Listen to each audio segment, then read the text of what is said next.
Hello everyone, আসসালামু আলাইকুম। কেমন আছেন সবাই?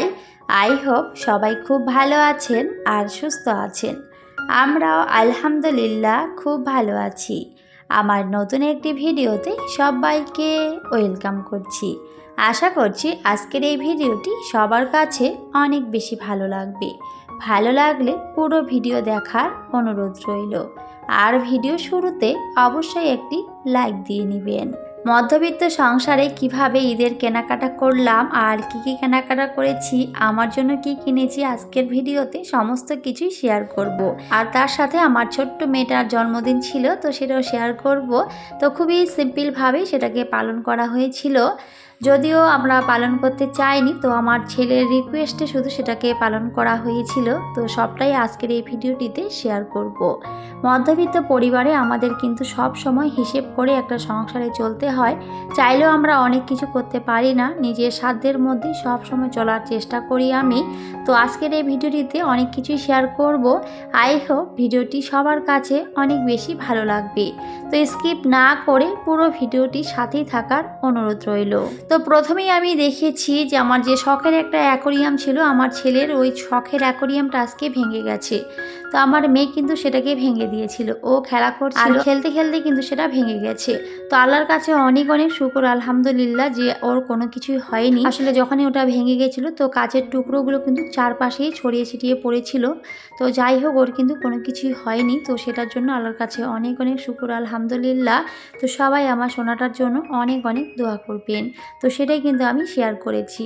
আসলে এখন ওর জন্য কিন্তু কোনো কিছুই রাখা যায় না ঘরে, কি বলবো, সমস্ত জিনিস কিন্তু এলোমেলো করে দেয়। তো অনেকটা ভেবেচিন্তে আমাকে এখন জিনিসগুলো রাখতে হচ্ছে, আর জানি না কোন কোন জিনিস আমি ঘরে রাখতে পারবো না। তো শখের অনেক কিছু জিনিস এখন হয়তো আর রাখাও যাবে না, তো এইভাবে কিন্তু এখন চলতে হবে। তো যাই হোক, আমি কি কেনাকাটা করেছি তো সেটা এখন শেয়ার করব। তো এর আগের একটা ভিডিওতে আমি দেখিয়েছিলাম যে কি কেনাকাটা করেছিলাম, তো সেখানে কিন্তু আমার জন্য কোনো কিছু কেনাকাটা করা হয়নি। তো আজকে আমার জন্য কিছু কিনেছি, আর তার সাথে কাকে কি গিফট করব তো সমস্ত কিছু কিন্তু আজকের এই ভিডিওটিতে শেয়ার করব। তো প্রথমেই কিন্তু আমার মেয়ের জন্য একটা ড্রেস দেখেছিলাম। আসলে আমার মেয়ের কিন্তু এবার প্রথম ঈদ, তো সেজন্য ওকে কিন্তু সবাই অনেক কিছু দিচ্ছে। যদিও আগের বছর অনেকটাই ছোট ছিল, তো সেজন্য সেভাবে কেউ কোনো কিছুই দেয়নি। তো এবছর কিন্তু ওর প্রথম ঈদ, তো সেজন্য ওকে সবাই কিন্তু গিফট করেছে। তো আজকের এই ভিডিওটিতে সেভাবে কোনো কিছু ওর দেখাতে পারিনি, কারণ সেগুলো ভিডিও করাই হয়নি। তো একদিন ও এনে দিচ্ছে, একদিন ও এনে দিচ্ছে, তো এভাবে তো ভিডিও করা সম্ভব নয়। তো পরবর্তী ভিডিওতে সেগুলো অবশ্যই শেয়ার করব। তো এখানে হচ্ছে ওর বাবা একটা ড্রেস কিনেছিল, আর ড্রেসটা ওর অনেক বেশি পছন্দের ছিল, তো সেই জন্যই কিন্তু কিনেছে। যদিও আমি না করেছি, কারণ ওর অনেকগুলো ড্রেস হয়ে গেছে। আর সত্যি বলতে বাচ্চারা কিন্তু খুব তাড়াতাড়ি বড় হয়ে যায়, আর ড্রেসগুলো কিন্তু তখন আর পরাই হয় না, থেকেই যায়। তো সেই জন্য আমি না করেছিলাম, কিন্তু কিছু করার নেই, ওর বাবার অনেক পছন্দ, তো সেই জন্য কিন্তু সেই ড্রেসটা কিনেছিল। তো কেমন লেগেছে অবশ্যই কমেন্টে জানাবেন। তো যাই হোক, এখানে আমি 3টা শাড়ি কিনেছি, 3টা বললে ভুল হবে, আরও আছে, তো অবশ্যই সেগুলো দেখাবো। তো এই 3টা কিন্তু আমি একই ডিজাইনের নিয়েছিলাম, শুধু কালারগুলো একটু আলাদা ছিল। তো এগুলো হচ্ছে আমার গ্রামের বাড়িতে যে শাশুড়ি রয়েছে, তো সেখানে কিন্তু দেবো 2টা, আর তার সাথে আমার যে হেল্পিং হ্যান্ড মামি রয়েছে, তো মামির জন্য একটা। আর পরে কিন্তু আমার মায়ের জন্য একটা কিনেছিলাম, এরকমই, শুধু কালারটা আলাদা ছিল। তো সেটা এখানে দেখানো হয়নি, কারণ সেটা পরে কেনা হয়েছিল, আর সেটা কিন্তু আমি বাবার বাড়িতে দিয়েও এসেছি, তো সেই জন্য সেটা আর এখানে দেখানো হয়নি। আর তার সাথে এখানে আরেকটা আমি শাড়ি দেখেছিলাম, তো এটা কিন্তু একটা সুতির শাড়ি। তো সুতির মধ্যে কিন্তু প্রিন্টটা অনেক বেশি সুন্দর ছিল, আর কোয়ালিটি বেশ ভালোই ছিল, আর দামটাও বেশ ভালোই নিয়েছিল। যেহেতু কোয়ালিটি ভালো, আসলে প্রত্যেকটা কাপড় কিন্তু কোয়ালিটির উপর নির্ভর করে। আর এটা কিন্তু আমি একজন অনেক আমার স্পেশাল মানুষকে দেব, তো সেজন্য, যদিও আমি ভালো শাড়ি দিতে চেয়েছিলাম, তাঁতের শাড়ি দিতে চেয়েছিলাম, তো উনি বলেছেন যে সেটা নিবে না। আসলে ছোটোবেলা থেকে কিন্তু উনি আমার মেয়েটাকে তেল মালিশ করে দিয়েছিলেন, আর ওনার জন্যই হয়তো আমার মেয়েটা এত তাড়াতাড়ি বড় হয়ে গেল। তো সেই মাসিকেই কিন্তু আমি এই শাড়িটা দেব, সুতির যে শাড়িটা রয়েছে। মাসিকে আমি ভালো শাড়ি দিতে চেয়েছিলাম, কিন্তু বলেছিল যে ওগুলো শাড়ি আমার ভালো লাগে না, আমি পরতে পারি না, থেকেই যায়, তো আমাকে একটা ভালো সুতির শাড়ি দিও। তো সেই জন্য কিন্তু ওই শাড়িটাই আমি নিয়েছিলাম। আর তার সাথে কিন্তু এখানে 2টা পাঞ্জাবি কেনা হয়েছে। তো আমার যে হেল্পিং হ্যান্ড মামি রয়েছে, তো ওনার একটা নাতি রয়েছে, তো নাতির জন্য এখানে একটা পাঞ্জাবি কিনেছি, যে কালো রঙের যে পাঞ্জাবিটা, তো সেটা কিন্তু সেই ভাগনাটার জন্যই আমি কিনেছিলাম। আর তার সাথে সাদা রঙের একটা পাঞ্জাবি কেনা হয়েছে, তো সেটা কিন্তু আমার শ্বশুর আব্বার জন্য, আমার যে চাচা শ্বশুর রয়েছে গ্রামের বাড়িতে, তো ওই শ্বশুর আব্বাকে দেওয়ার জন্যই কিন্তু সেটা কেনা হয়েছে।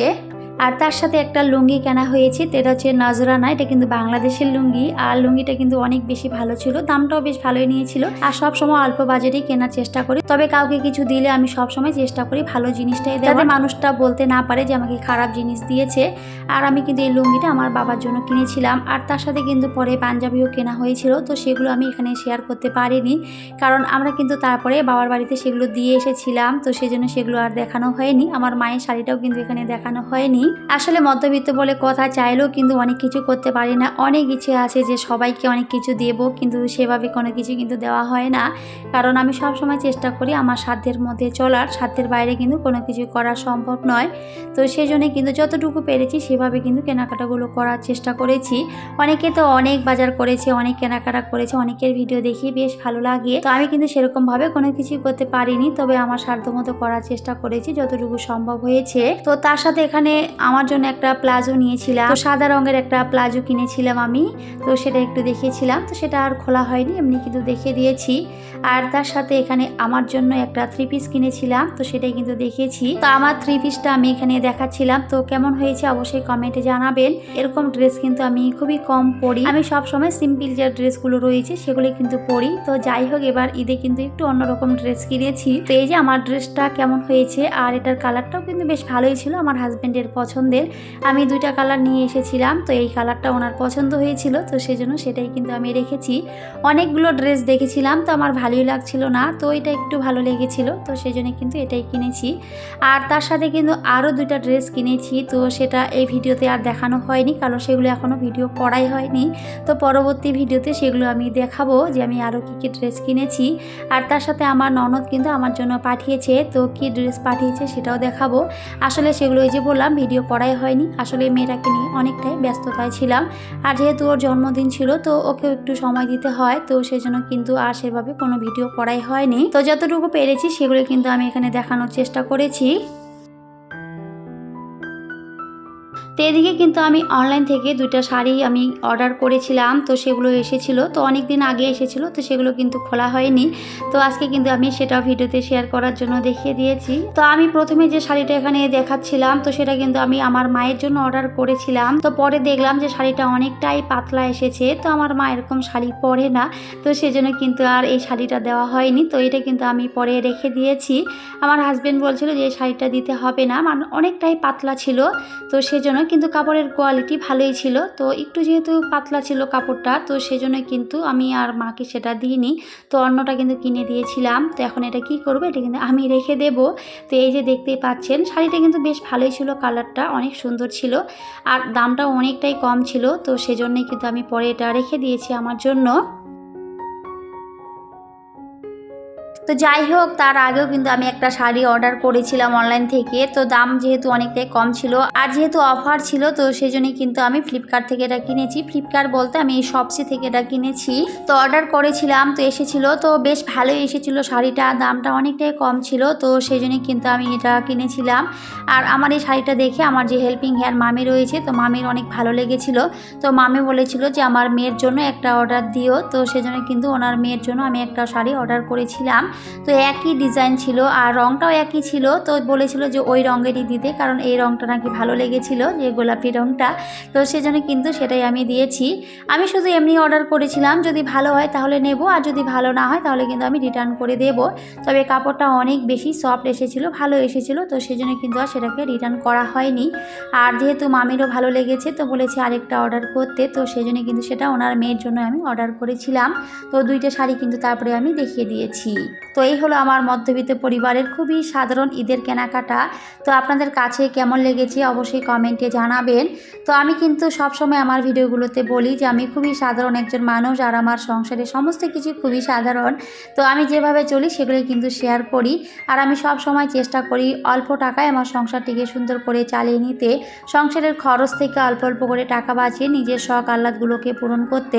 আমি যে শাড়িগুলো কিনেছি সেগুলো কিন্তু আমি আমার নিজের টাকায় কিনেছি, আমি সংসারের সংসারের খরচ থেকে সব সময় অল্প অল্প করে টাকা জমিয়ে রাখি।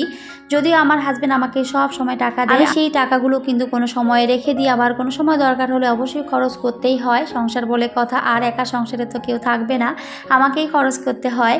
তো যখন দরকার হয় তখনই খরচ করি, আর এমনি কিন্তু আমি সবসময় সেগুলো জমিয়ে রাখার চেষ্টা করি। আর সেগুলো দিয়ে কিন্তু আমি আমার ছোটোখাটো শখ আহ্লাদগুলোকে পূরণ করি। আমার রেগুলার ভিউয়ার্সরা অনেকেই জানে আমি আমার সংসারে এভাবেই চলি। তো যাই হোক, কেনাকাটাগুলো তো দেখেছি, আর কার কার জন্য কিনেছি সবটাই কিন্তু আমি বলেও দিয়েছি। আর ওখানে কিন্তু খুবই অল্প টাকারই কেনাকাটা হয়েছে, খুব একটা যে আহামরি কিনেছি সেরকম না, খুবই অল্প টাকাতে কিন্তু আমি জিনিসগুলো কেনার চেষ্টা করি। 18ই মার্চ আমার মেয়ের জন্মদিন। এই জন্মদিনটা আমার কাছে অনেক বেশি স্পেশাল, কারণ সত্যি আগের বছর এই রমজান মাসে আমি কিন্তু হসপিটালের বেডে মৃত্যুর সঙ্গে লড়াই করেছিলাম দীর্ঘ 13 দিন। দীর্ঘ 13 দিন পর কিন্তু আমি আমার মেয়েকে পেয়েছিলাম, অনেকটা কষ্টের পর। আমি কিন্তু পোস্টে বলেছি, আমি কিন্তু পোস্টে সুন্দর করে লিখেও দিয়েছি, আপনারা হয়তো অনেকেই দেখেছেন। তো সত্যি আমার মেয়েকে পাওয়াটা আমার কাছে অনেকটা ভাগ্যের একটা ব্যাপার, অনেকটা কষ্টের পর কিন্তু তাকে পেয়েছি। ও কিন্তু মাত্র 7 মাস 11 দিনে কিন্তু আমার কোলে এসেছিল। তো সেজন্য অনেকটাই কষ্ট হয়েছিল, অনেকটাই সমস্যার সম্মুখীন হয়েছিলাম। তো যাই হোক, আলহামদুলিল্লাহ অনেক কষ্টের পর হয়তো আল্লাহ কারো না কারো দোয়া অবশ্যই কবুল করেছিল। আর যেহেতু রমজান মাস বলে কথা, রোজা রেখে কোনো দোয়া করলে আল্লাহ নাকি সেই দোয়া কবুল করে। তো হয়তো কারো না কারো দোয়া অবশ্যই কবুল করেছিল, আর সেজন্য আমার মেয়েকে আমি পেয়েছিলাম। দীর্ঘ 13 দিন কষ্টের পর তাকে আমি পেয়েছি। আর আলহামদুলিল্লাহ যে কোনো সিজার করতে হয়নি, সে কিন্তু নর্মালি হয়েছিল। তো এটার জন্য তো আল্লাহর কাছে অনেক অনেক শুকর আলহামদুলিল্লাহ, কারণ আমি কিন্তু আমার সংসারে একা, আর একা সংসারে কিন্তু আমার দায়িত্ব অনেক কিছু। তো আমাকে যদি সিজার করতো তাহলে কিন্তু আমার অনেক বেশি প্রবলেম হতো। তো যাই হোক, সেদিক থেকে হয়তো আল্লাহ আমাকে বাঁচিয়ে দিয়েছে। হয়তো আমার সেই 3 মাসের কষ্টটা আমি 13 দিনই সহ্য করেছি। তো যাই হোক, সব কিছুই কিন্তু আল্লাহর জন্যই হয়েছে। তো সবাই আমার সোনাটার জন্য অনেক অনেক দোয়া করবেন। যদিও আমি আমার মেয়েটার বার্থডে করতে চাইনি, তো আমার ছেলেটা অনেক বেশি বায়না ধরেছিল যে আমার বুনুর প্রথম এটা জন্মদিন কেন পালন করব না। তো পরে কিন্তু অনেক রিকোয়েস্টের পর একটা কেক আনা হয়েছে। আমি কিন্তু ওর বার্থডে করবোই না বলেছিলাম, কারণ সেগুলো কিন্তু আমাদের চলে না। তো যাই হোক, আবিরের আবদারে এটা পরে করতেই হয়েছে। তো কিছুই করা হয়নি, শুধুমাত্র একটা কেক আনা হয়েছিল, আর সেটাই কিন্তু কাটা হয়েছে। তো খুবই সাধারণভাবেই, আর বাইরের কিন্তু কাউকে আমি বলিনি। তো আমাদের আশেপাশে যে কয়েকজন বাচ্চা ছিল, তো তাদেরকে শুধু রাখা হয়েছিল। তো এরা মিলে কিন্তু তারপরে কেকটা কাটা হয়েছে, আর সেটাই আপনাদের সাথে শেয়ার করেছি।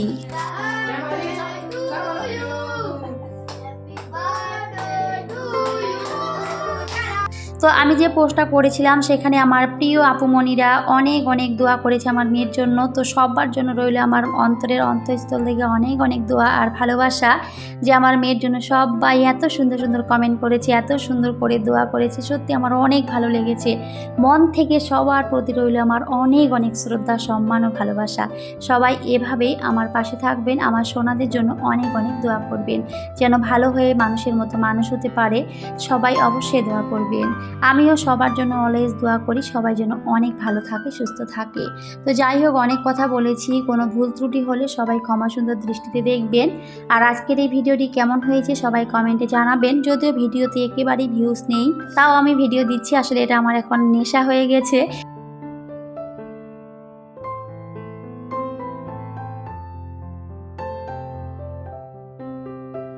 আর এখনও পর্যন্ত যারা একটি লাইক দেননি, অবশ্যই একটি লাইক দিয়ে ভিডিওটি কন্টিনিউ করবেন। তো সেজন্যই তো সবাই খুব ভালো থাকবেন, সুস্থ থাকবেন, আর আমাদের জন্য দোয়া করবেন।